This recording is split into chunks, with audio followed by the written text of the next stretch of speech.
Frères et sœurs, on vit les temps de la fin. Je ne veux pas être alarmiste. Je veux pas être alarmiste, puis je veux pas créer d'inquiétude non plus, mais j'espère qu'on s'en rend compte maintenant. J'espère qu'on s'aperçoit. Ça va déboucher sur d'autres choses, puis ça va déboucher sur autre chose, ça va déboucher sur autre chose. On ne sait pas quoi, mais ça va déboucher sur d'autres choses. Ça va nous amener à quelque part. On ne sait pas où. Dieu le sait.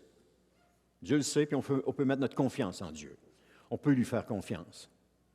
Il va nous protéger. Il va nous garder. Il va nous garder dans sa main. La mort n'est pas la fin de tout.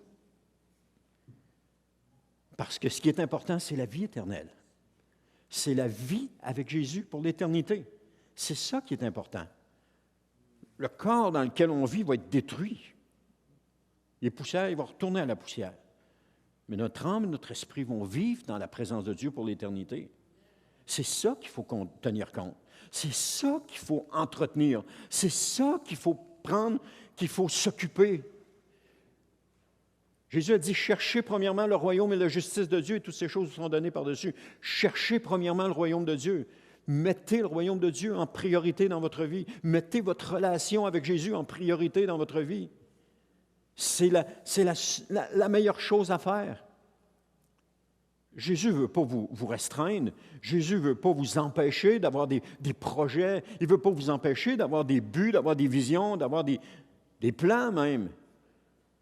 Mettez votre main dans la sienne, puis faites ses plans à lui, et vous allez vivre heureux.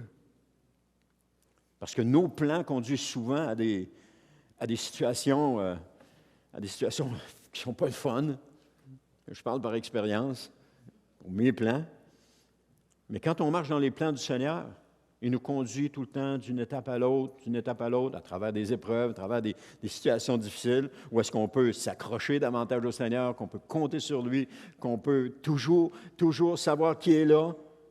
Et puis on avance d'une étape à l'autre, et puis la bénédiction accompagne le chrétien qui avance de cette façon.